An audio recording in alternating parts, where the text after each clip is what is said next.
Béni.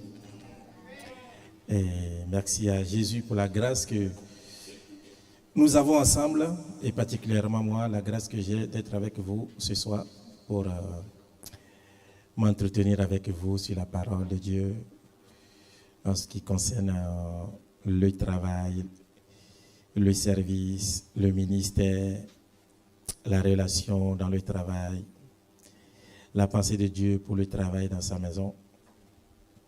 Et que Dieu soit loué. Je bénis Dieu pour la vie de votre pasteur et de son épouse aussi.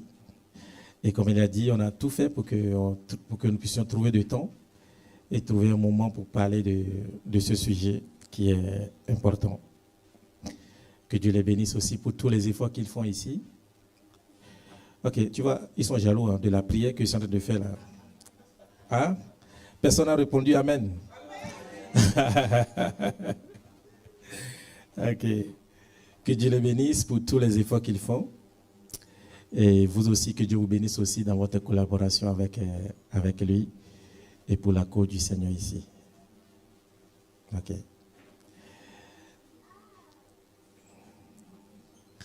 Je pense que je vais descendre tout à l'heure et recruter un jeune en bas.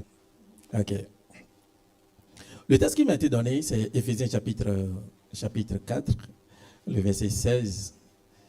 Mais je vais prendre le soin ce soir de lire avec vous Éphésiens 4, du premier verset jusqu'au chapitre 16, jusqu'au verset 16.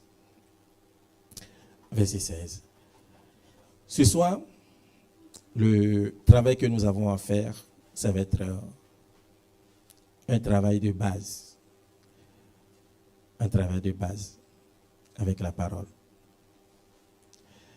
Un travail de base. C'est-à-dire, on va bien regarder. Si tu peux mettre, comment ça s'appelle? Parole de vie. Voilà. On va faire un travail de base. Si vous n'aimez pas la concentration, je pense que cette soirée ne serait pas bien pour vous. Mais si vous aimez vous concentrer, je pense que ça va très très bien se passer pour vous. On va faire un travail de base.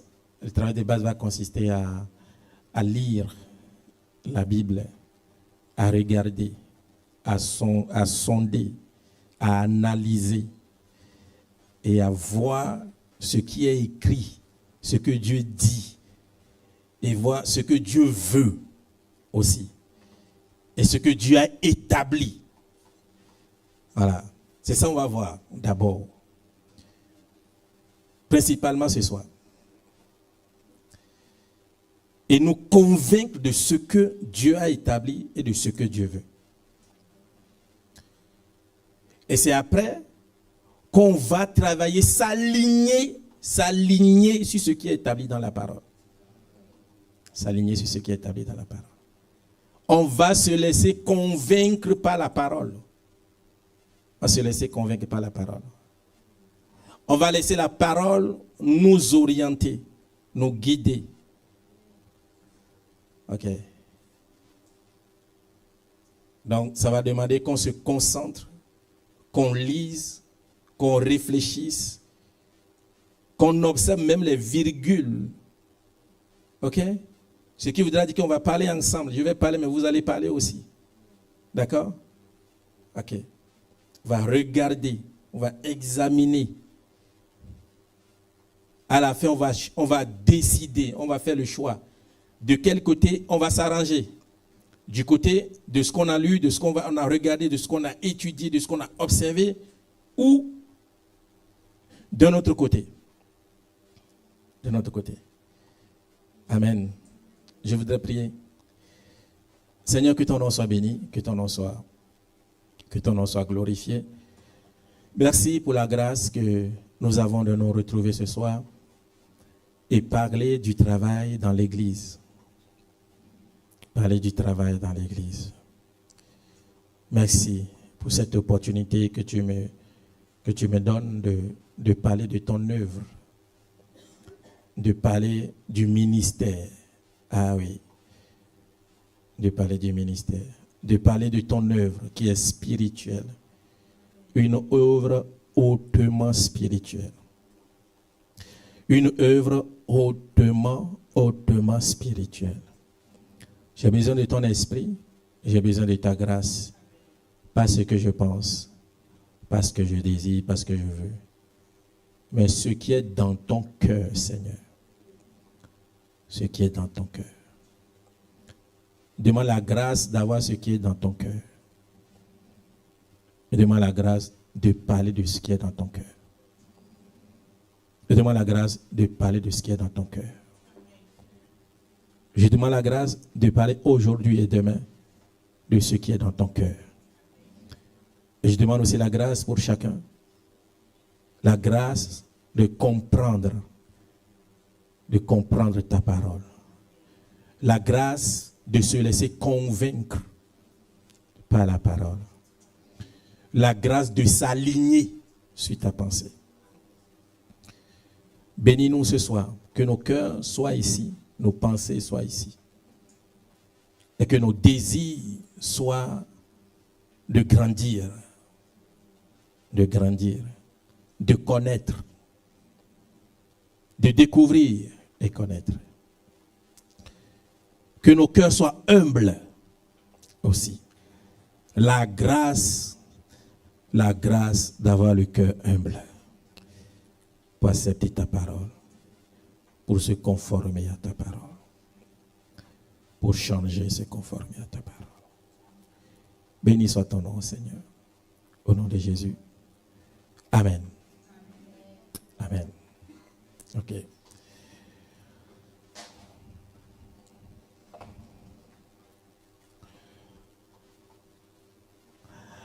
Vous savez, l'Église, c'est tout un plan. Et l'Église elle n'est juste qu'un point du plan que Dieu a établi. C'est juste un point du plan que Dieu a établi. Donc, le plan global de Dieu, est un plan qui a commencé, bien sûr, depuis l'Ancien Testament, passant par le temps de Jésus jusqu'à nous aujourd'hui. Et il y a point par point, point par point, point par point, point par point, point par point, qui montre que Dieu est un Dieu très organisé. Et il a su planifier ces choses, planifier ces choses. Et tous ceux qui veulent marcher avec Dieu, tous ceux qui veulent servir Dieu, doivent savoir que Dieu est un Dieu qui planifie les choses ou qui a bien planifié son travail.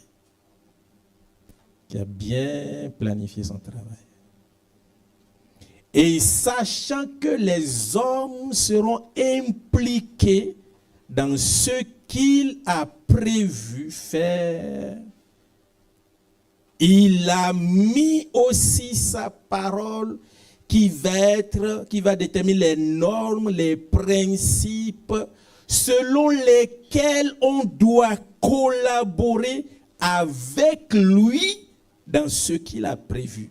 Parce qu'il ne veut pas que quelqu'un vienne dans ce qu'il a, Dieu ne veut pas que quelqu'un vienne dans ce qu'il a à faire et travailler comme il pense, mais doit travailler comme lui, il pense et il a établi.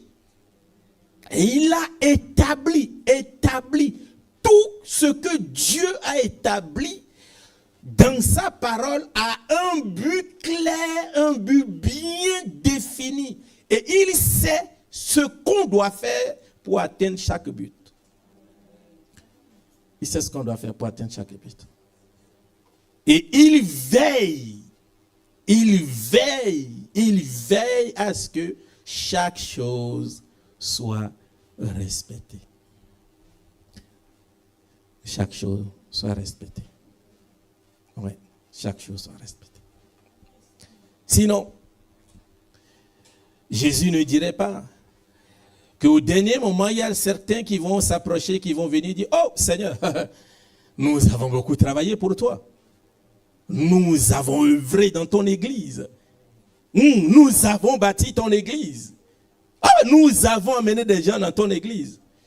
Et il va les regarder, il va dire, d'accord, vous avez fait toutes ces choses et vous pensez l'avoir fait en mon nom, mais vous avez oublié que vous n'avez pas respecté les principes. Vous n'avez pas travaillé selon mon cœur et selon ma pensée. Et tout est nul alors. Parce que les règles et les principes n'ont pas été respectés. N'ont pas été respectés. Donc, servir Dieu ne se passe pas alors dans le désordre. Ne se passe pas dans le désordre. Parce que le ministère, permettez-moi d'utiliser le mot ministère. Quand je suis en train de parler de ministère, ne me dis pas que tu n'es pas pasteur, tu n'es pas... Je suis en train de parler du service dans l'église. Mais je préfère l'appeler ministère. Et quand on va avancer, tu vas comprendre pourquoi c'est ministère.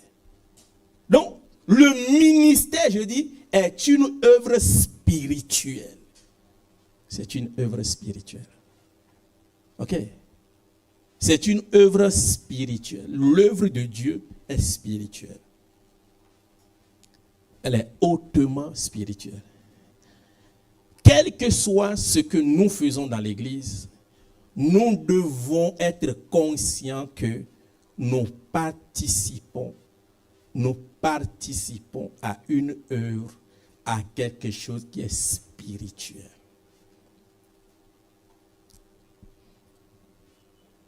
Nous participons à quelque chose qui est spirituel.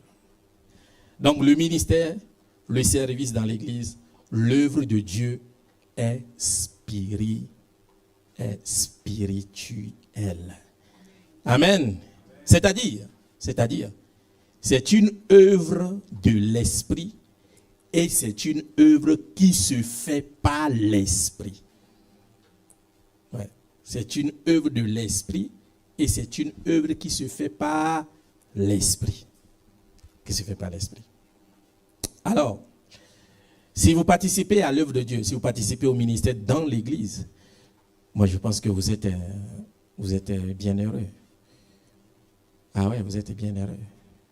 Vous êtes bien heureux. Bien heureux. Parce que Dieu vous a associé. Dieu vous a associé à une œuvre qui est spirituelle. Elle n'est pas charnelle. Elle n'est pas des hommes, mais elle est de Dieu. Elle est de Dieu. Cette introduction est très importante pour moi. Elle est très importante pour moi pour que dans la suite, tu comprennes aussi la valeur de tout ce que nous allons dire. Donc, quand tu sers dans l'église, quel que soit ce que tu fais, il faut comprendre que tu participes à une œuvre qui est spirituelle. Une œuvre qui est de l'esprit et une œuvre qui se fait par l'esprit. Une œuvre qui se fait par l'esprit. Le ministère est une œuvre spirituelle. Que le nom de Dieu soit béni. Amen. Amen. Amen. Éphésiens chapitre 4. Éphésiens chapitre 4. Dans ce chapitre, si vous qui avez la Bible, vous avez bien fait. Et vous pouvez, si vous voulez, vous encercler des mots, vous souligner, vous marquer et tout ça. Ok? Ce qui va s'afficher, on va juste lire. Mais on va s'arrêter de temps en temps et regarder et observer. D'accord? Éphésiens chapitre 4. Voici ce que je vous demande avec force. On prête attention à chaque mot de l'apôtre Paul. Chaque mot de l'apôtre Paul. Moi qui suis prisonnier pour le Seigneur. Vivez en accord avec l'appel que vous avez reçu de lui. Vivez en accord avec l'appel que vous avez reçu de lui.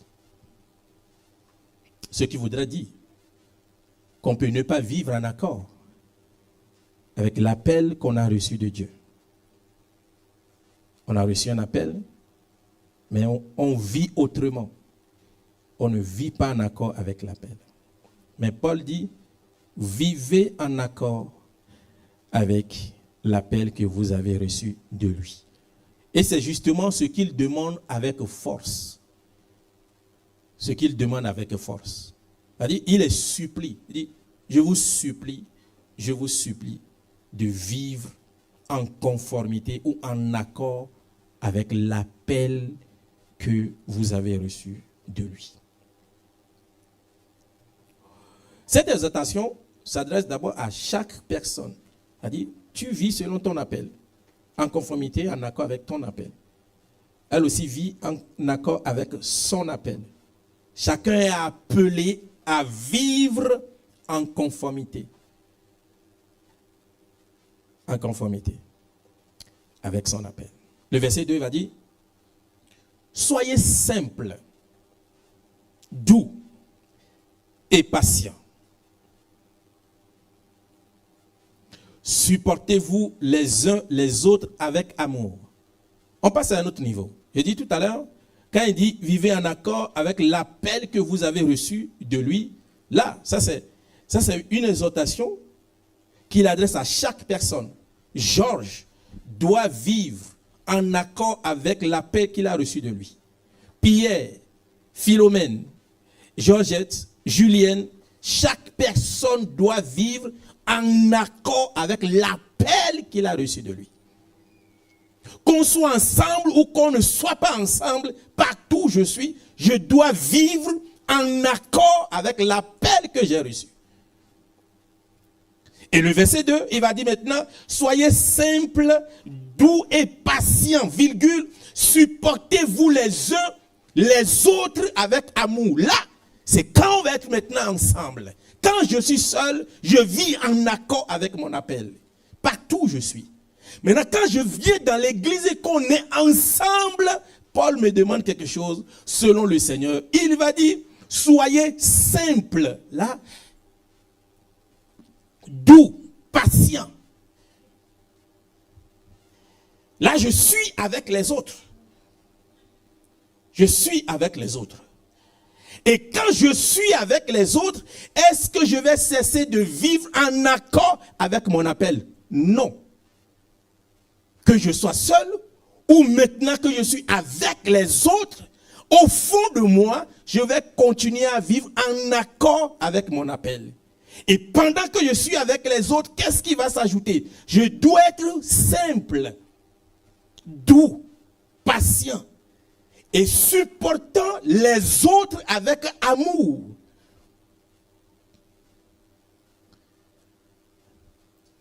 Et quelque part, ça veut dire que l'appel demande que je vive en accord avec les autres. Je continue. Ah ouais? Ah ouais? L'appel demande que mon appel me demande de vivre en accord avec les autres. Et n'oublions pas que c'est ce qu'il est en train de demander avec force à chacun. Avec force. On peut dire, il suppliait chaque croyant, il les supplie à vivre en accord avec leur appel. Et quand ils viennent, ils sont ensemble. Et ils sont ensemble. Ils ne doivent pas perdre de vue cet appel. Et quand ils sont ensemble, soyez simples, doux et patients. Supportez-vous les uns les autres avec amour. Verset 3. Cherchez toujours à rester unis par l'Esprit Saint. C'est lui qui vous unit en faisant la paix entre vous. C'est lui qui vous unit en faisant la paix entre vous. On réfléchit. C'est lui qui vous unit en faisant la paix entre vous. Ce qui voudra dire quand le Saint-Esprit met deux personnes ensemble pour les unir, le lien par lequel il va les unir, ça va être la paix.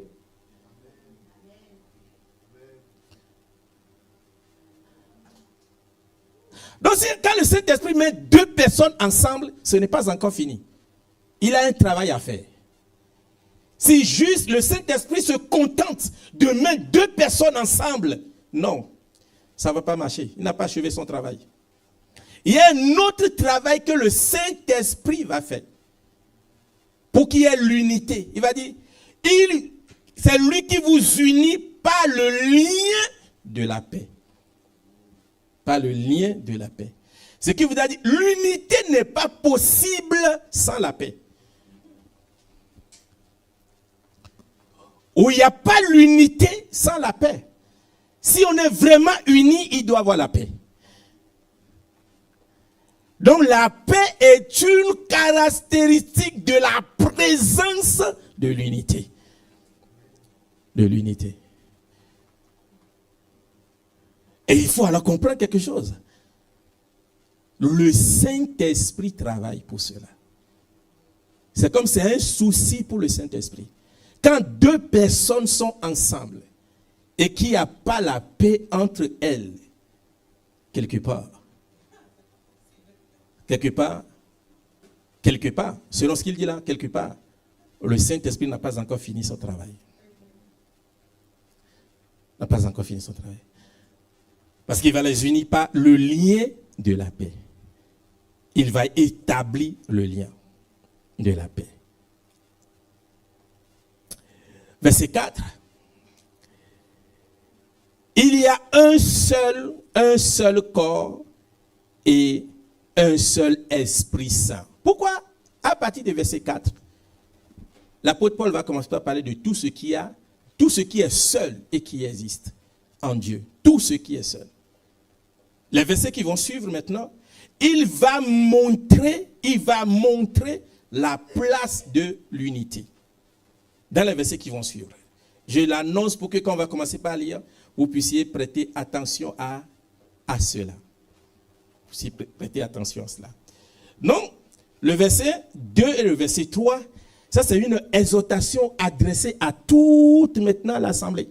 Le verset 1, nous allons dire, il a adressé cette exhortation à chaque personne. Et 2 et 3, il adresse l'exhortation à toute l'assemblée.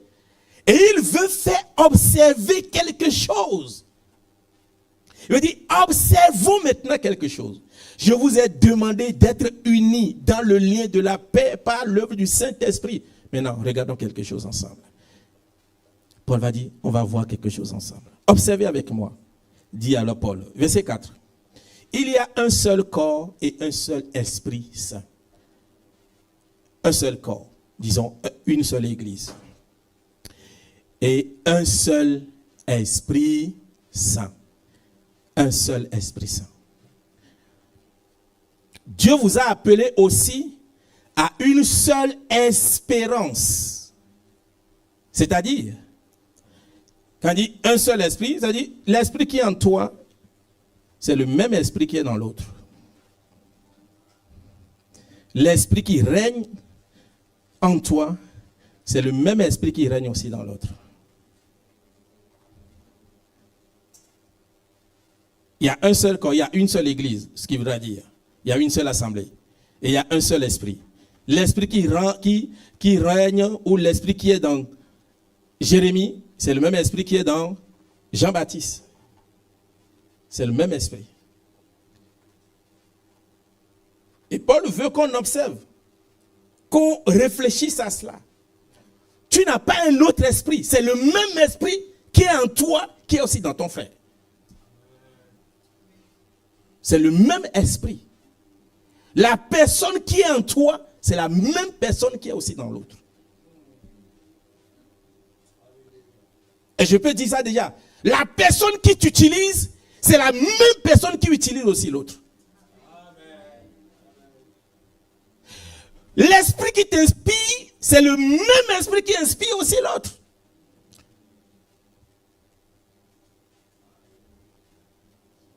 C'est le même esprit. Il va dire, Dieu vous a appelé aussi à une seule espérance, à une seule attente, la seule attente, la seule espérance que l'Église a, à attendre l'arrivée de Jésus. Attendre l'arrivée de Jésus. C'est l'espérance à laquelle nous sommes tous appelés. Qu'est-ce que tu attends? Tu attends le Seigneur. Moi aussi, j'attends le Seigneur. Chacun de nous attend le Seigneur.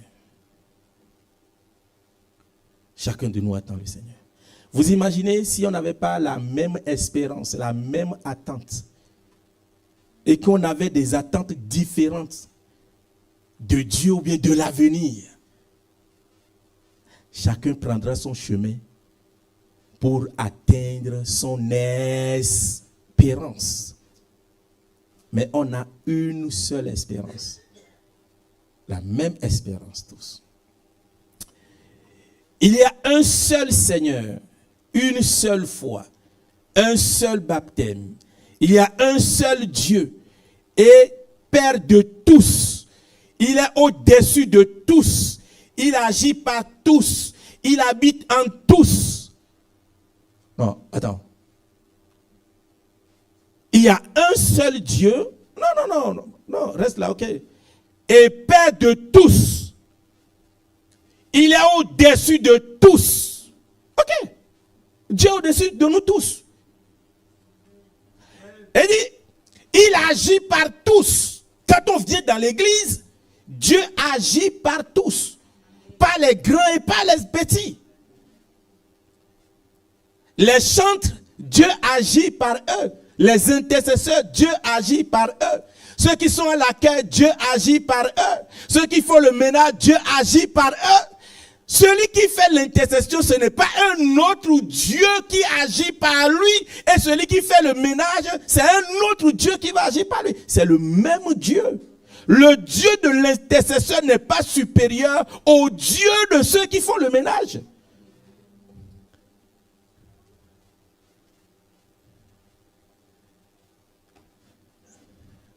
Je pense que là, Paul veut régler quelque chose. Dans le service, il n'y a aucun service n'est plus puissant que les autres. Hey! Parce que c'est le même Dieu qui agit à travers tous. Le même Dieu qui agit à travers tous. Attends, si tu as l'intercession et tu penses que ton Dieu est supérieur au Dieu de celui qui est à l'accueil. Tu sais que celui qui est à l'accueil a besoin d'être inspiré aussi par l'Esprit. Ah ouais. Et c'est le même Dieu. Elle dit bien, d'abord, Dieu est au-dessus de tous. C'est lui le chef. C'est ce qu'il veut dire, c'est lui le chef. Dieu est au-dessus de toi, Dieu est au-dessus de moi. Nous sommes tous sous Dieu. Nous sommes tous Dieu, sous Dieu. Maintenant, il faut comprendre. Il agit par tous. Quelque part, nul n'est à mépriser dans le travail de Dieu. Nul n'est à mépriser. Nul n'est à mépriser dans l'œuvre de Dieu. Nul n'est à mépriser dans l'œuvre. Nul n'est à mépriser dans le service. Il dit nul n'est à mépriser. Parce que Paul nous révèle. Il agit par tous. Il agit par tous. On continue? Ça va? On continue? Ok. Il habite en tous. Il habite en tous. Il habite en tous. C'est-à-dire, Dieu habite en chacun de vous. N'est-ce pas merveilleux que Dieu soit au-dessus de nous tous? Ok. Et puis après, nous soyons tous des personnes à travers qui ou par qui Dieu agit. Dieu agit par toi, mon frère, c'est merveilleux. Celui qui est à côté de toi, Dieu agit par lui. C'est fort. Dieu agit par le pasteur, ma soeur, Dieu agit par toi. Nous sommes tous ici des gens par qui Dieu agit. Hey, c'est une bénédiction et c'est une grâce.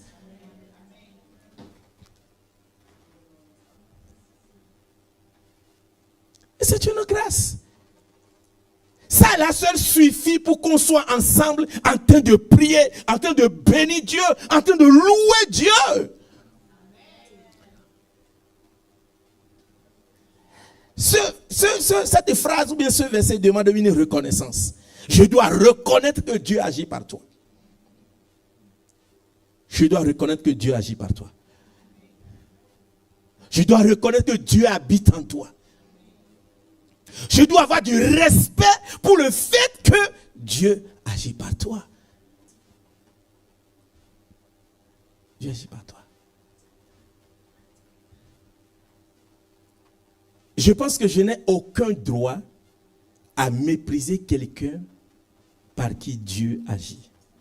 Si Dieu a choisi agir par tous, je pense que je n'ai pas le droit de mépriser qui que ce soit.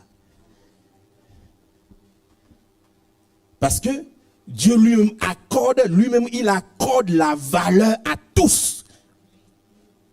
Et tous constituent alors des instruments de ses mains. Ok, on continue. Il va dire, il habite en tous. Le verset qui suit.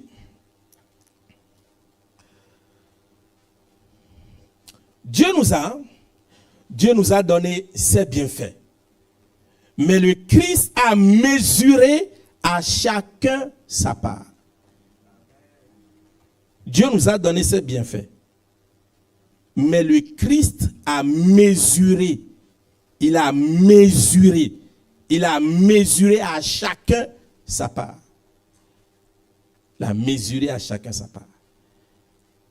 Chacun. On peut dire aussi tous encore. Pourquoi Paul s'intéresse à tous? Pourquoi il s'intéresse à tous? Parce que tous, nous avons de la valeur à ses yeux. Aux yeux du Père et aux yeux de Dieu. Il va dire, le Christ, Dieu nous a donné ses bienfaits. Mais le Christ a mesuré à chacun sa part.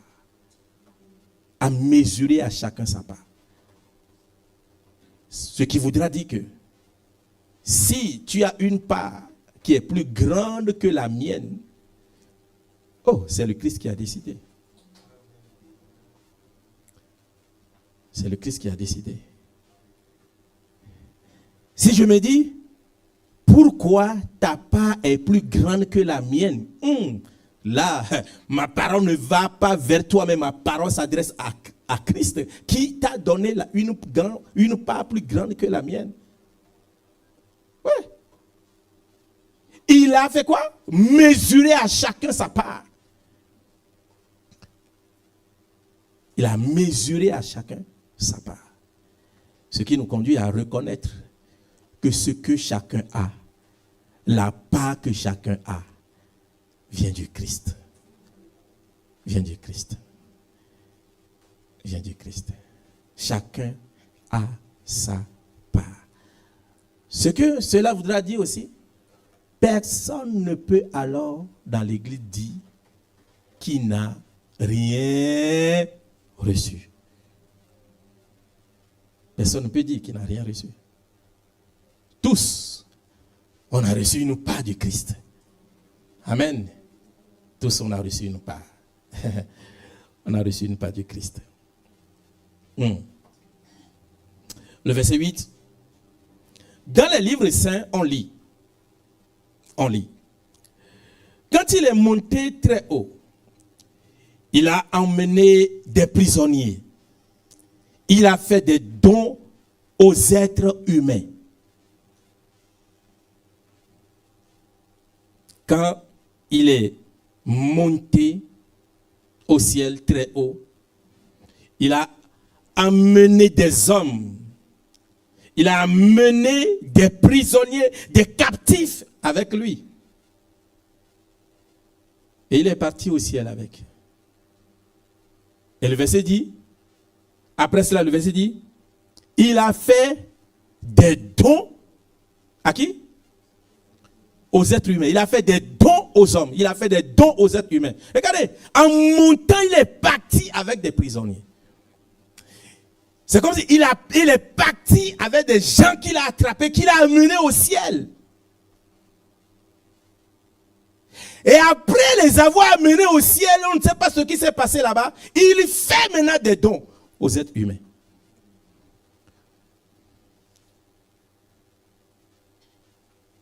il amène les captifs et après il fait des dons. Dons de quoi? Regardons maintenant. Regardons maintenant. Là, le don de quoi? Ça va être le verset 11. Ben Paul, je ne sais pas ce qu'il voulait faire. Le verset 9 et le verset 11. Regardons, il dit, il est monté. Qu'est-ce que cela veut dire? Avant de monter, le Christ est d'abord descendu dans les régions les plus profondes de la terre. Celui qui est descendu, c'est aussi celui qui est monté plus haut que tous les cieux. Ainsi, il a pu remplir le monde entier. Là, il explique quelque chose. Il dit, avant de monter avec les captifs, n'oublions pas qu'il est d'abord descendu. Il est d'abord descendu dans les régions les plus profondes de la terre. Là, pour parler de sa mort. Ok? C'est pour parler de sa mort. Verset 10. Celui qui est descendu, c'est aussi celui qui est monté plus haut que les cieux. Et ainsi, il a pu remplir le monde entier. Avant d'amener les captifs, il rappelle aux gens. C'est comme s'il les a attrapés. Il a attrapé des prisonniers, il a attrapé un groupe de personnes et il les amène au ciel. Mais avant de pouvoir les amener au ciel, les attraper, les envoyer au ciel, dans le royaume de son Père ou dans la présence de son Père, Paul dit non, regardez, la capacité d'amener les gens au ciel avec lui, des captifs ou des prisonniers avec lui, ressort du fait que il est descendu, c'est-à-dire simplement, il est mort et il est ressuscité. Il est mort, il est ressuscité.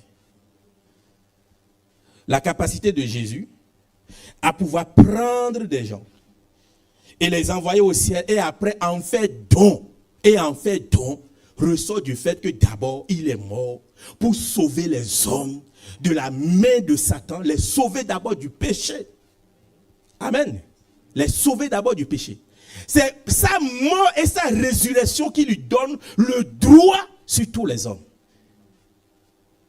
Ok. Qui lui donne le droit sur tous les hommes. Maintenant, Paul explique, il dit, des prisonniers. Il monte au ciel avec des prisonniers. Prisonniers de quoi? On réfléchit un peu. Mais prisonniers de quoi? Ok. J'aimerais bien, c'est bien, il y a des réponses. Prisonniers de quoi? Prisonniers de péché. Très bien. Prisonniers de quoi encore? Prisonniers de quoi? L'évangile. C'est ça que j'ai entendu? C'est ça? Prisonniers de l'évangile. Ok. Prisonniers de quoi encore? Prisonniers du diable. Ok. Prisonniers de quoi encore? Prisonniers de Jésus. Ok. Ah ouais, tu as des théologiens et théologiennes ici. Hein? Ah ben c'est intéressant tout ce que vous dites. Prisonniers de quoi encore? De prisonniers du monde. Ok. Prisonniers de l'œuvre du Seigneur. Ok. Prisonniers du monde, prisonniers du péché, en même temps prisonniers du Christ, prisonniers de l'évangile. Mais ça s'oppose là. Ça s'oppose. Ok, je vais vous départager. Qu'est-ce que le Christ a à voir avec des gens qui sont prisonniers du péché au ciel?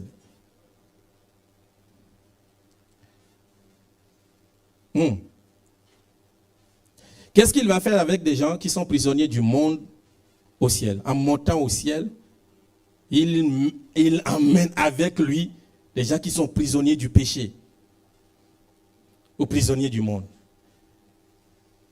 Qu'est-ce qu'il va faire avec eux au ciel? Libérer les captifs. Ok. C'est bien. Hein? Très très bien. J'ai apprécié que vous interveniez. C'est bien. Et j'aurais voulu que ce soit plus encore. Ouais. Mais je vais vous expliquer. Déjà, par sa mort et sa résurrection, il a déjà dominé celui qui tient esclave les hommes. Amen. Amen. Amen. la libération ressort déjà de sa mort et de sa résurrection. Si la Bible dit, en montant au ciel, il part avec des prisonniers. Il part avec des captifs. Regardez, dès le début du chapitre, comment l'apôtre Paul s'est appelé. Quel nom il s'est donné, l'apôtre Paul, au premier verset? Prisonnier. Voici ce que je vous demande avec force, moi qui suis prisonnier pour le Seigneur. Et après, il va dire, en montant au ciel, il amène avec lui des prisonniers. Et justement, c'est des prisonniers de l'évangile. Amen. C'est les prisonniers du Seigneur. Amen. Des gens qui sont ses propres prisonniers. Ses propres prisonniers. Jésus n'a rien à faire au ciel avec des gens qui sont prisonniers du péché. C'est sur la terre, il va les libérer. C'est quand on est libéré qu'on a la possibilité de monter dans la présence du Père au ciel. Ok? Et maintenant, on revient sur notre verset. Maintenant, ça va être le verset 11. Maintenant qu'on a compris qu'en montant au ciel, il emmène avec lui des prisonniers, des captifs, des gens que lui-même, il a attrapés, des gens qui sont pour lui, les gens qui sont de son côté. Il les amène au ciel. Et après, arrivé au ciel, je ne sais pas ce qui s'est passé. Je ne sais pas s'il les a arrangés, s'il les a travaillés, mais le verset 11 va dire, voici les dons que le Christ a fait. Hey! Il amène les prisonniers au ciel, les captifs au ciel, il les transforme en des dons. Il les transforme en des dons. Il les transforme en des dons. Je dis, Dieu est très organisé dans son plan. Il est très organisé. Il est très organisé. Pourquoi le Christ n'a pas laissé tous ceux qui sont à lui? Pourquoi il ne les a pas laissés sur la terre? Même d'abord, il y a Colossiens qui va nous dire aussi que quoi? Nous avons été fait quoi? Il nous a enlevés du royaume des ténèbres et il nous a envoyés dans son royaume. Après, il va dire encore que nous sommes assis au ciel. Nous sommes assis au ciel. C'est qu'il y a un grand travail. Regardons très bien. Il y a un grand travail. Donc, il amène ses captifs au ciel. C'est sûr qu'il y a un travail qui a été fait. Et ce n'est pas s'ils sont partis en stage. Non. C'est pourquoi je vous dis, l'œuvre de Dieu est spirituelle. Amen. Pourquoi Paul parle du fait qu'il amène d'abord les gens au ciel et après il va dire maintenant qu'il les envoie comme des dons. Même déjà à la fin de l'autre verset, le verset 10, même déjà à la fin du... Non, le verset 8. Il a fait des dons aux êtres humains.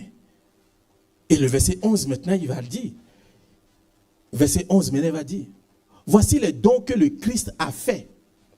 Les uns ont reçu le don d'être apôtres, ou bien d'être prophètes, ou bien d'annoncer la bonne nouvelle. D'autres ont reçu le don de conduire le peuple de Dieu. Ou encore enseigner. On va relire le texte.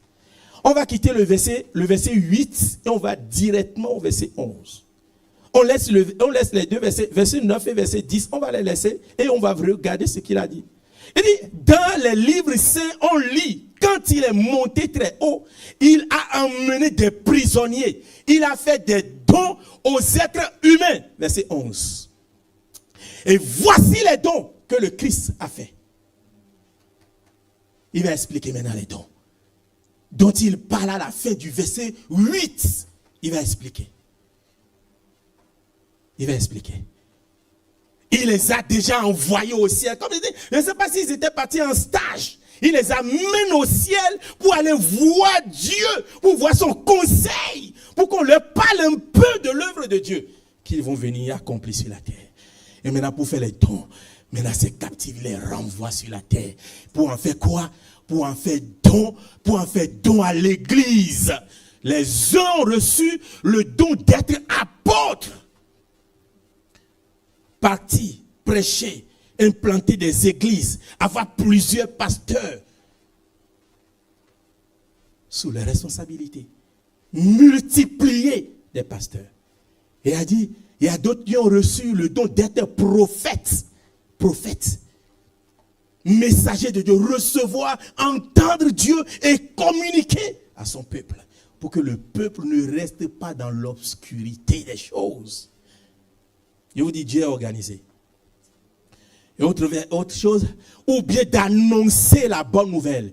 L'évangile doit être propagé. Alors il envoie maintenant des gens, d'autres qui vont être évangélistes, qui vont annoncer la bonne nouvelle, qui vont dire, Jésus vous aime et vous devez croire et vous devez être sauvés.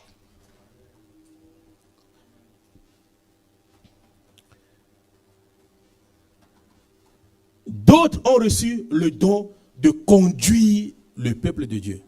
Le peuple de Dieu est où? Ici. D'autres ont reçu le don de conduire. Conduire, c'est quoi? Le peuple conduit, ça va être, venez. Voilà là où on va passer. Voilà là où on va. Voilà ce qu'on ira faire là-bas. Donc maintenant, levez-vous et suivez-moi et allons-y. C'est Dieu qui les a établis comme ça. C'est Dieu qui leur a donné ça. Pour dire, vous, quand je vous fais don à l'église, voilà ce que vous allez faire. Vous n'allez pas faire comme apôtre. Vous n'allez pas faire comme évangéliste. Vous, là, vous allez rester à la tête du peuple. Et vous allez les conduire. Vous allez leur dire, venez et allons-y. Voilà là où nous allons. Venez. Parce que s'il n'y a personne pour conduire le peuple va rester sur place. Et le peuple ne va rien faire. La distraction va arriver dans le peuple. Mais lui, il est là pour conduire le peuple. Il va dire, allons-y. Quelqu'un va dire, non, attendons un peu. Il va dire, si tu attends, tu ne sais pas ce qui va te rattraper. Lève-toi et allons-y ensemble. Le peuple va dire, par où allons-nous passer? Il va dire, voilà le chemin. C'est par là que nous allons passer pour y aller. Ils ont reçu le don de conduire le peuple. Conduire le peuple dans sa vie spirituelle. Conduire le peuple vers Dieu. Conduire le peuple pour que le peuple ait toujours le cœur fixé sur Dieu. Pendant que l'évangéliste est en train de faire l'évangélisation partout. Il rassemble les gens. On crée une église là-bas. On envoie alors quelqu'un qui peut les conduire. Il s'établit dessus. Pour conduire le peuple. Il a dit, ou d'enseigner. S'asseoir pour expliquer la parole. Pour expliquer la parole. Comme ce soir. On est assis, là, on est en train de lire. Là, c'est pour que tu comprennes. Juste ce qui est écrit. Ce qui est écrit, pour comprendre ce qui est écrit. Parce que c'est important d'être enseigné et comprendre la parole. Pourquoi Dieu a mis la face d'enseignement dedans? Ou bien des dons des gens, il a donné pour enseigner. L'enseignement est capital. L'enseignement est capital. L'enseignement apporte la lumière. Ouais. Apporte la compréhension. Une petite compréhension de quelque chose que tu vas avoir peut te sauver la vie. Peut te sauver la vie. Enseigner pour que le peuple ne se laisse pas tromper. Ouais. Que le peuple ne se laisse pas tromper. Les 5 programmes qui sont des programmes capitaux pour l'Église. Enseigner. Faire comprendre la parole. Ouais. Et combien, là je fais cette parenthèse-là, combien encore veulent s'asseoir aujourd'hui, on va leur enseigner la parole. Enseigner. Et on va dire, qu'est-ce qu'on vient de dire? Répète ce qu'on vient de dire. Et il va dire, on a dit ci, on a dit ça, on a dit ci, on a dit ça, on a dit ci, on a dit ça, on a dit ci, on a dit ça. Sans être fatigué. Mais je pense que vous n'êtes pas fatigué déjà. Vous êtes déjà fatigué? Ah ouais. Ouais. Ok. Pépère, tu es fatigué déjà. Enseigner, s'asseoir et apprendre. S'asseoir et apprendre. Noter et avoir ça dans la mémoire. Et tu sens, tu demandes, qu'est-ce que tu as appris? Tu dis ce que tu as appris. Tu dis ce que tu as appris. Tu en résides dans ton cœur ce que tu as appris. Ce que tu as appris. Ce que tu as appris. Donc, je disais, ils sont partis en stage. Jésus les a envoyés en stage et les a renvoyés maintenant sur la terre. C'est pourquoi je vous dis, l'œuvre de Dieu est spirituelle. Est-ce qu'on est en train de comprendre? Donc, quand Dieu établit un pasteur, quelqu'un pour conduire une église, voyons bien d'où il sort, d'où il sort, d'où il sort. Est-ce que tu vois d'où il sort? Il a été envoyé au ciel, ramené sur la terre, et maintenant l'œuvre lui a été confiée. Est-ce qu'on est en train de comprendre? Est-ce qu'on est d'accord? Oui. Peut-être que tu n'as jamais entendu comme je suis en train de te dire ce soir. Mais on est en train de regarder ensemble.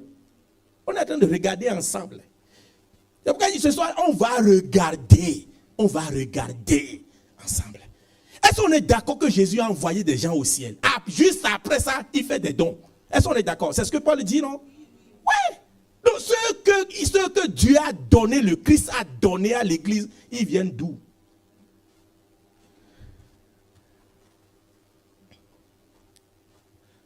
Ils viennent d'où? Ils viennent d'où? C'est pourquoi dit l'œuvre de Dieu, le ministère spirituel. Le ministère spirituel. Spirituel. Et il faut beaucoup de respect pour le ministère. Il faut beaucoup de respect pour l'œuvre de Dieu. Amen. Vous imaginez, si Dieu a pris le soin, il dit, c'est tellement important pour moi. Je ne veux pas que n'importe qui se mette à travailler à la tête de mon église ou s'impliquer dans mon œuvre. Il envoie au ciel et il ramène et il donne ça à l'église. Ok. Maintenant, pourquoi il a fait ça? La suite. C'est bon. Peut-être tu vas me dire que toi, tu n'es pas dans les 5, voilà. Non, tu vas avoir ta place maintenant. On y va? Oui. Maintenant, par ces dons, le Christ a voulu former ceux qui appartiennent à Dieu. Ok. Tout le monde, ceux qui appartiennent à Dieu. La raison, c'est quoi? Former ceux qui appartiennent à Dieu. Donc, si tu n'es pas dans la classe des 5, c'est que tu es dans la classe de ceux qu'on doit former. Oh. Oh. Ouais. Si tu n'es pas dans la classe des 5, c'est que tu es dans la grande classe qu'on doit former. Qu'on doit former. Et pourquoi te former? Ainsi, ils peuvent accomplir leur service de chrétien pour construire le corps de Christ. Attends. Et former ceux qui appartiennent à Dieu. Point. Ainsi, de cette façon, c'est ce que ça veut dire. De cette façon, ou autrement dit, en les formant par les 5 premières classes, ils vont être capables d'accomplir quoi? Leur service. Leur service chrétien. Amen. Ton service chrétien. Là, tu vas être en mesure d'accomplir ton service de chrétien. Et quand tu accomplis ton service de chrétien, ça va entraîner quoi? Pour construire le corps du Christ. Hey. Pour construire quoi? Le corps de qui? Non, tu sais celui que tu appelles? Pour construire qui? Quoi? Pour qui? Le corps de Christ. Pour construire le corps de Christ. Et tu penses que le corps, je parle du Christ. Tu penses que celui qui a donné toute sa vie à la croix pour construire son corps, on va construire ce corps dans le désordre, on va construire ce corps avec légèreté? Tu penses que cette construction va être une construction banale, légère? Non! Non, non, non, non, non, non, non. Non, non, non, non, ça va être très, très, très, très, très sérieux. Dans la rigueur. Ouais. Mais là, vois ta place d'abord. Regarde ta place. Regarde bien ta place et on va continuer. Regarde ta place. Regarde ta place. Formez ceux qui appartiennent à Dieu. Quand l'évangéliste prêche, quand le pasteur enseigne, quand le pasteur prêche, quand le prophète donne des prophéties, c'est pour te former. C'est pour te former. Ce n'est pas que tu reçoives simplement, tu t'en vas. Non, non, non, non. C'est que tu sois formé, tu sois éduqué, tu sois transformé. Ouais. Et après, quand on va finir de te former, qu'est-ce que tu vas faire? Tu vas accomplir ton service de chrétien. Ton service de chrétien. Tu es en train de trouver ta place? Ouais. La suite. Alors, tous ensemble, nous aurons peu à peu une même foi et une même connaissance du Fils de Dieu. Non, regardez. Alors, tous ensemble, conséquence. Ce que ça va entraîner. Ce que ça va entraîner. C'est le programme de Dieu. C'est Dieu. C'est le programme de Dieu. C'est le programme de Dieu. C'est le programme de Dieu, frère. C'est le programme de Dieu. Il dit c'est le programme de Dieu. Et c'est le programme que tout le monde doit suivre. C'est le programme auquel nous devons nous adapter. Oui. Oui.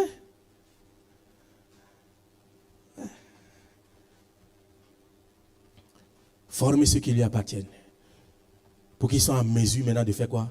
Pas rester là simplement à ne rien faire, à regarder les autres. Non, non, non, non, non, non. Pour accomplir leur service. Et alors, qu'est-ce qui va se passer? Qu'est-ce qui va alors se passer? Qu'est-ce qui va arriver? Pour Dieu, qu'est-ce que cela doit entraîner? Alors, tous ensemble, nous aurons peu à peu une même foi et une même connaissance du Fils de Dieu. Une même connaissance. Regarde, deux éléments très importants. Nous aurons peu à peu, une même foi. C'est-à-dire quoi? La foi va se construire. La foi va se construire. Petit à petit, la foi va s'ajouter. Ça va s'ajouter. Ça va s'ajouter. Ça va s'ajouter. Ça va s'ajouter. Ça va s'ajouter. Premier élément, la foi. Deuxième élément, la connaissance. La connaissance du Fils de Dieu. La foi et la connaissance. Ouais. Et vous savez, la connaissance chez l'apôtre Paul n'est pas seulement le savoir, mais l'expérience. Ouais. Ouais. La connaissance chez l'apôtre Paul. La connaissance. Quand l'apôtre Paul connaître, il dit tout ça là, j'ai laissé tout ça afin de connaître. Pas seulement connaître avec son intellect, mais expérimenter. Expérimenter. C'est pourquoi il y a des gens, quand après avoir traversé des souffrances, qu'est-ce qu'ils vont dire? J'ai connu de grandes souffrances. Comment on connaît de grandes souffrances? Non, on ne peut pas étudier la souffrance. On ne peut pas étudier la souffrance. Tu dis, j'ai étudié, je connais la souffrance. Non. Quand quelqu'un dit, je connais la souffrance ou j'ai connu de grandes souffrances, c'est que la personne a traversé, a vécu, a expérimenté. A expérimenté. La connaissance, quand Paul parle de connaissance, il parle de l'expérience qu'on peut faire avec le Fils de Dieu. Regardons. Finalement, nous serons des chrétiens adultes et nous atteindrons la taille parfaite du Christ. Oh non. Est-ce que vous voyez un peu le programme de Dieu avec moi ce soir?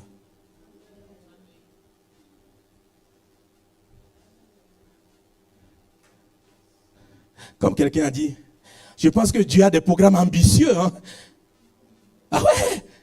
Regardez le programme qui est, c'est un programme ambitieux. Il dit, finalement, nous serons des chrétiens adultes et nous atteindrons la taille parfaite du Christ.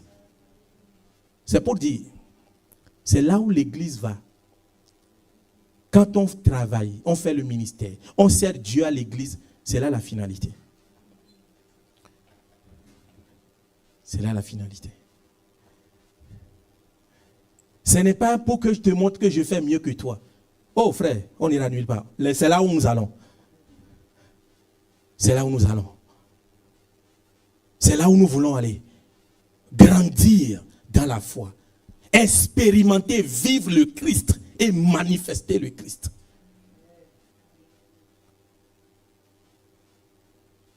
C'est pourquoi nous travaillons dans l'église. Et c'est pourquoi l'église est là. Pourquoi tu sers le Seigneur, toi? Pourquoi tu sers le Seigneur? Pourquoi tu prêches? Pourquoi tu chantes?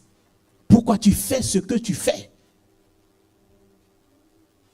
Si ce n'est pas dans l'optique d'arriver là, là c'est que tu es à côté.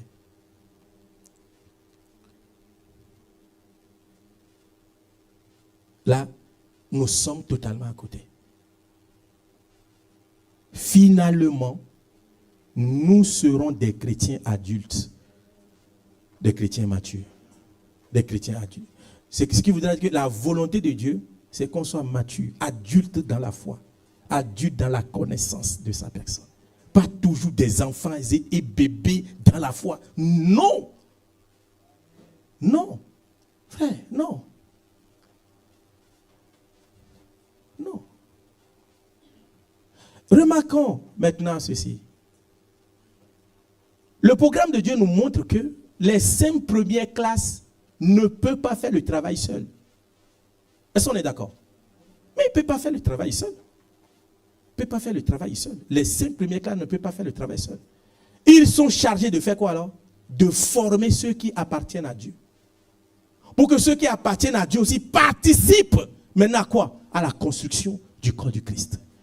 Le corps du Christ, l'église ne peut pas être bâtie par une seule personne ou par un seul ministère. L'église va être bâtie par tous ceux qui sont en dessous, qui ont aussi des appels et qui vont servir à côté du ministère établi sur l'église. Et c'est ensemble. Si quelque chose ne marche pas dans une église, je ne sais pas si tous ceux qui vont écouter ça, mais écoutez, si quelque chose ne marche pas dans une église, ne jetez pas la pierre au pasteur. Ne dites pas, oh, ça ne marche pas, c'est à cause du pasteur. Et toi, tu fais quoi, frère? Mais tu fais quoi? Tu es là pourquoi? Oui, tu es là pourquoi? La Bible t'a dit que c'est le pasteur seul qui va tout faire? Ou c'est les responsables qui vont tout faire? Lis bien la parole de Dieu. Retournons à la Bible et à la parole de Dieu. Mais qui t'a dit ça? Qui t'a dit? Tu es assis, tu es ici pour être formé, pour te lever, pour construire l'église. Pour construire. Pour construire. Pour construire. Hey, pour construire.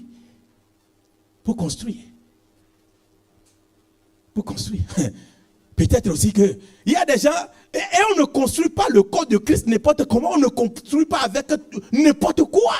On construit le corps du Christ avec sa parole. Oui, parce qu'il y a des gens aussi dans l'église qu'on peut rencontrer et aussi ils seront là, ils construisent avec leur bouche. Ils construisent avec le mensonge. Non, non, non, non, non, non, non, non. Tu ne construis pas. Le Christ va se fâcher contre toi. Ouais. Ouais. Je vais continuer. Que vous soyez d'accord, vous ne soyez pas d'accord, je vais continuer. Ouais. Je ne sais pas pourquoi, parler de ça me passionne. Parler du ministère, parler de l'œuvre de Dieu. Ah ouais, parce que il faut que les églises ou l'église soient en bonne santé. Ouais, ouais. Ça doit être le cri de cœur de chacun de nous. Il faut que l'église soit en bonne santé. Il faut que l'église soit en bonne santé. Il croissance quand il y a des anomalies. Ah ouais. Ah ouais, pour croître, il faut que tout soit normal.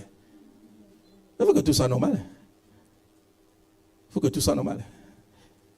Une église ne peut pas croître quand il y a des anomalies en son sein. Ouais. Et une église ne peut pas croître aussi si les membres pensent que tout le travail doit être fait par les responsables, fait par le pasteur. Ça ne peut pas marcher. Paul nous montre former pour construire. Amen. Former pour construire. Parce que la finalité, c'est que nous soyons des chrétiens adultes et des chrétiens qui vont atteindre la taille. Regardez, quand il dit la taille parfaite. Oh. Mais Julien va te dire que la perfection n'est pas de ce monde. Mais la Bible parle de la... Nous atteindrons la taille parfaite du Christ. Ok. Peut-être que pas sur cette terre, mais avant, même si c'est au ciel que cela va être possible, il faut se préparer pour. Ouais, il faut se préparer pour. Comment tu vas vouloir atteindre 6e étage si tu n'as pas fait le rez-de-chaussée, 1er, 2e, 3e et 4e jusqu'à avant d'aller atteindre le 6e étage? Si la perfection est au ciel, il faut commencer quand même ici d'abord. Il faut commencer ici. Et il faut commencer ici. Oui. Frère, on peut continuer avec le verset 14? C'est bon? Ok.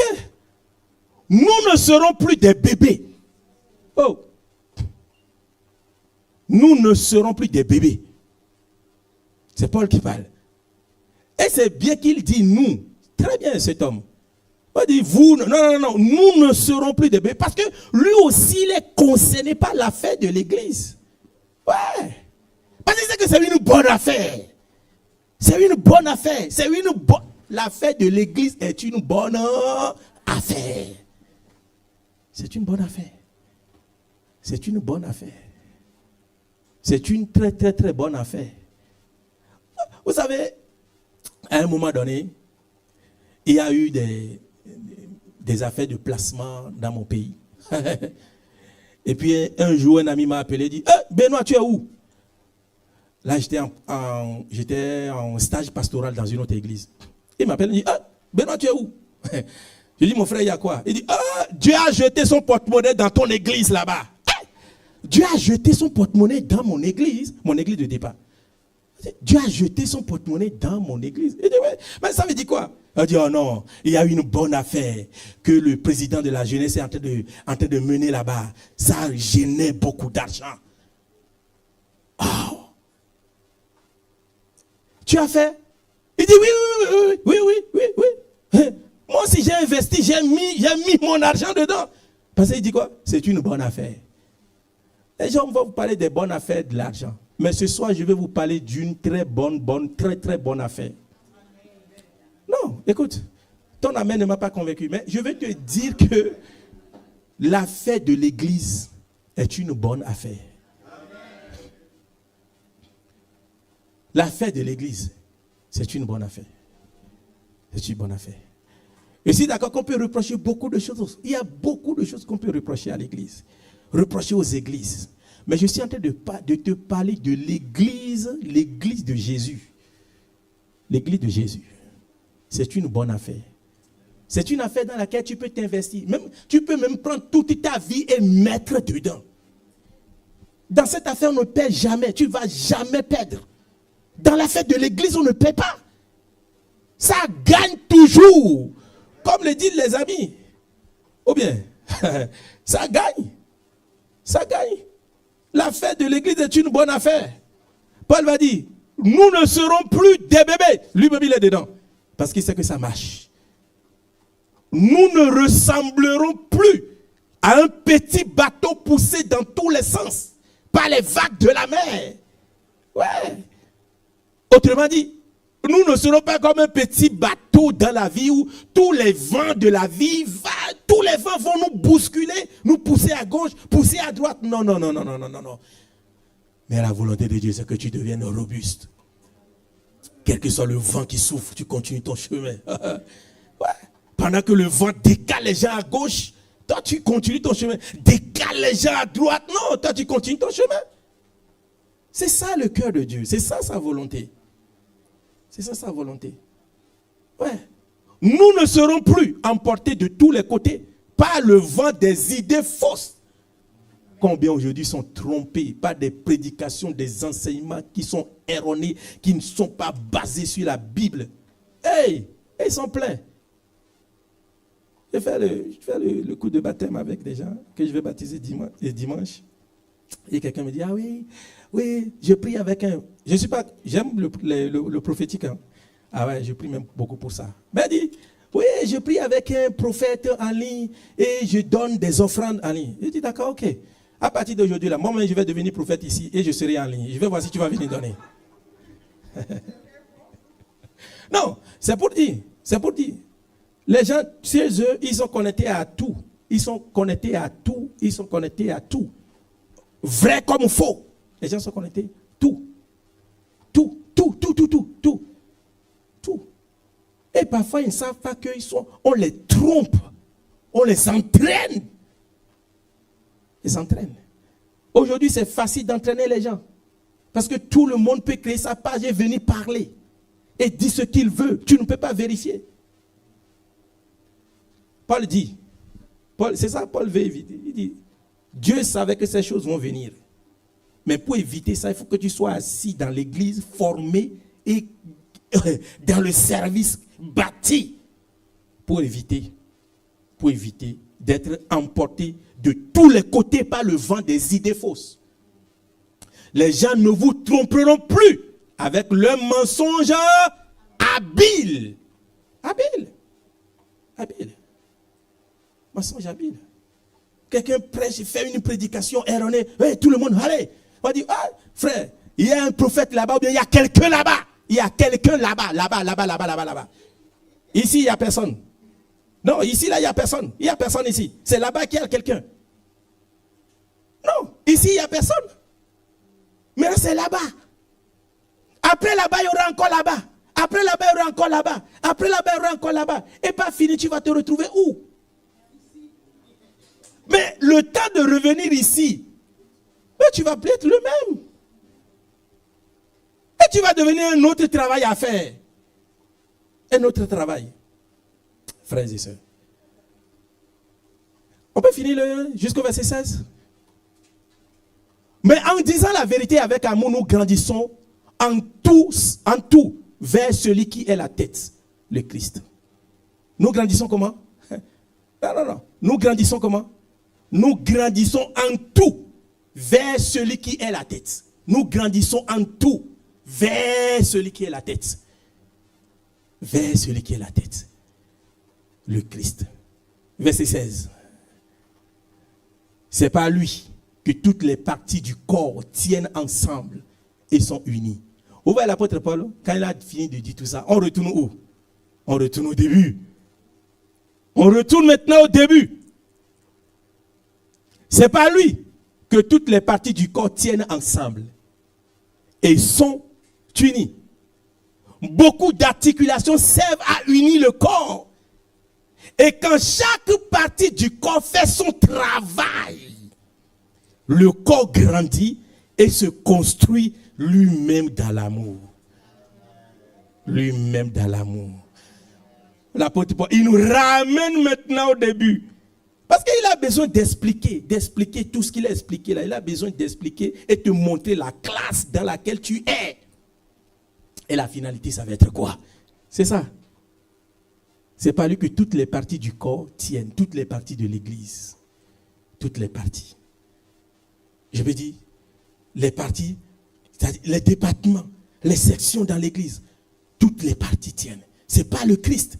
Que tout le corps, toutes les parties du corps tiennent ensemble. Et sont aussi quoi? Ce n'est pas qu'ils tiennent ensemble pour être ensemble. Parce qu'on peut être ensemble et ne pas être unis. Sinon, il ne va pas utiliser le verbe. Il ne va pas parler de ça. Il dit ils sont ensemble et encore unis. C'est ce que c'est. On peut être ensemble et ne pas être unis. Et ne pas avoir le même cœur. Il va dire, beaucoup d'articulations servent à unir le corps. Et quand chaque partie du corps fait son travail. Et là, mon frère, quand chaque partie fait son travail, c'est-à-dire que ce n'est pas une seule partie qui fait le travail. C'est chaque partie qui fait son travail. Toi, tu es dans quelle partie? Et tu fais quel travail? Fais-tu ton travail? Et si chaque partie fait son travail, qu'est-ce qui se passe? Le corps grandit et se construit lui-même dans l'amour. C'est-à-dire, l'église grandit et se construit. C'est-à-dire, l'église se construit. Ce n'est plus, on va dire, oui, c'est elle. Non. Le corps grandit quand tout le monde, chacun a sa place, chacun joue son rôle, comme cela se doit. Qu'est-ce qui va se passer? Il y a un miracle. Oui, mais il y a un miracle. Il y a un miracle. Le corps grandit et le miracle se construit lui-même. Le corps se construit. Le corps en ce moment ne se préoccupe plus de vous, mais le corps grandit et se construit lui-même. L'église grandit. Et vous ne saurez même pas comment les choses se font et l'église est en train de grandir. Tel que personne ne peut jamais arriver à expliquer comment le ventre d'une femme enceinte pousse. C'est de la même manière. Personne ne peut expliquer comment une église grandit. C'est un miracle. Amen. C'est un miracle. Dis c'est un miracle. Ah ouais. C'est un miracle. Mais ce miracle se produit lorsque chacun fait son travail. Lorsque chacun fait son travail. Maintenant, comment chacun peut faire son travail? Comment? Quelle attitude je dois avoir pour être sûr que je suis en train de faire mon travail? Voilà. Chaque partie. Comment chaque partie doit fonctionner pour bien jouer son rôle, et l'autre partie aussi va fonctionner pour réussir son rôle, et tout combiné va faire croître maintenant le corps. Le problème parfois, c'est au niveau des parties. Ah ouais. J'ai dit, c'est dans les parties, hein, c'est au sein de chaque partie. Pas entre les parties, mais au sein. Au sein. Mais comment faire ce travail? Comment faire? Comment je dois procéder? Qu'est-ce que je dois faire et qu'est-ce que je ne dois pas faire? Comment je dois rester ma place et me concentrer sur ma place? Mais c'est Paul qui dit, vous n'allez jamais voir la main qui va dire, les pieds, pourquoi aujourd'hui, ou bien pourquoi tout le temps, c'est vous qui portez le corps et marchez aujourd'hui là. Le corps va marcher sur les mains et puis les pieds en l'air et puis non. Le jour où tu vas faire ça, fais ça sur même 200 mètres déjà. Non. Le corps a des problèmes. Le corps a des problèmes. C'est-à-dire que les pieds, c'est les pieds qui portent le corps. Les bras ne peuvent jamais dire, maintenant, nous là, on va remplacer les pieds. Bras, remplace les pieds, tu vas voir. Tu fais 100 mètres, mais tu vas sentir que ce n'est pas ta place. Mais parfois, nous avons cette anomalie aussi dans l'église. Les bras qui veulent être à la place des pieds, des jambes. Même si les bras sont fatigués, on dit on veut toujours faire. Non, bras, tu ne peux pas. Tu ne peux pas. Donc ça demande alors que, on ne dit pas de chaque partie, que chacun reconnaisse alors la partie dans laquelle il doit rester et travailler pour le miracle de la construction du corps. Amen. Demain, je ne sais pas si demain tu seras là, parce que tu vas dire ce soir là. Demain, on va parler de ça. Je te dis, c'est merveilleux. Ah ouais, c'est merveilleux. Ah ouais, c'est merveilleux. On pourrait rester, hein. On est en train de parler jusqu'à 5h du matin. Hein? Comme on fait veille de prière, il faut qu'on commence à faire veille de la parole aussi. Ah, veille de la parole. On est là dans l'église, c'est seulement la parole. Du soir jusqu'au petit matin. Mais combien de fois on a les 48 heures de prière, les 72 heures de prière? 72 heures de parole. On va venir s'asseoir, c'est 72 heures. Ouais, rien que la parole. Prêcher, prier un peu, reprendre encore, prêcher, enseigner, prier un peu, reprendre encore, prier un peu, reprendre encore. 72 heures, 48 heures de parole. Ouais. 21 jours de jeûne et prière. Je ne suis pas contre, je fais ça aussi à l'église. Mais je dis un nouveau programme. Un nouveau programme. 21 jours d'enseignement et de parole. Rien que la parole. Parce que le corps doit grandir.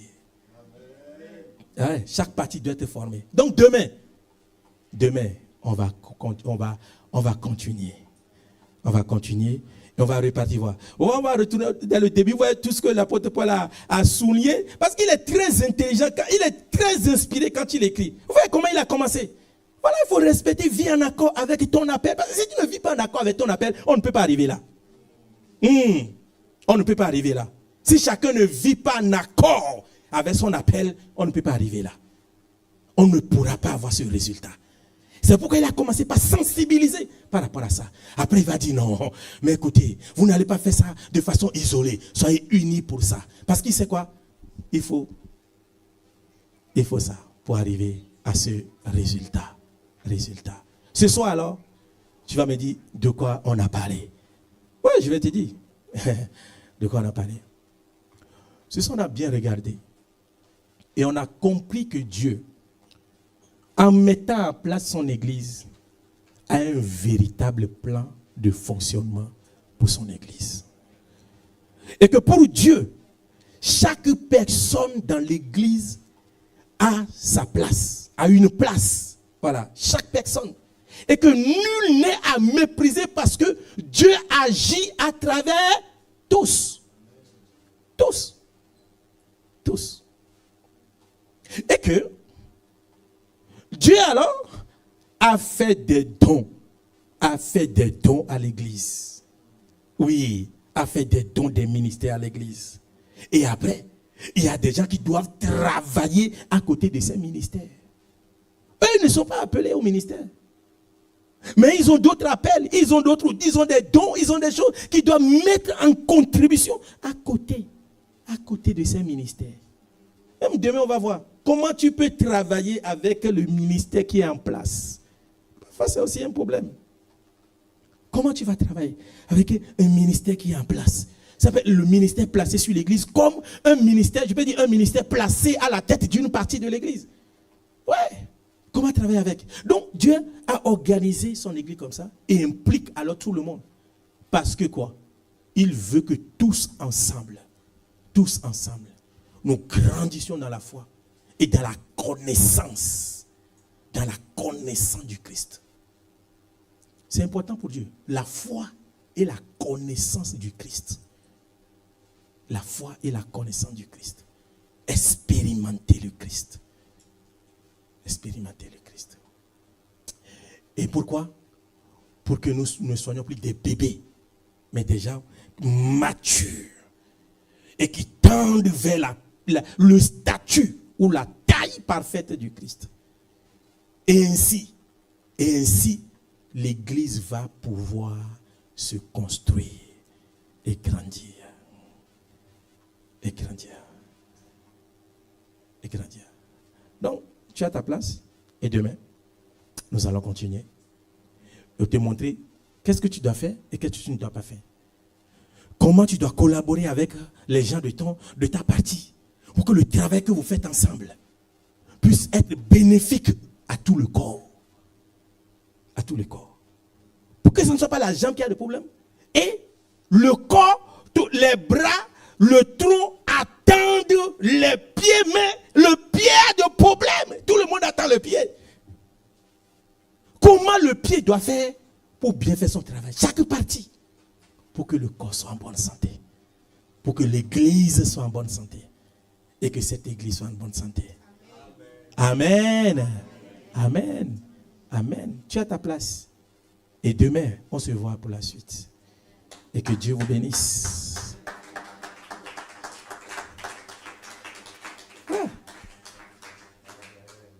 Ça va être pour toi pendant que tu es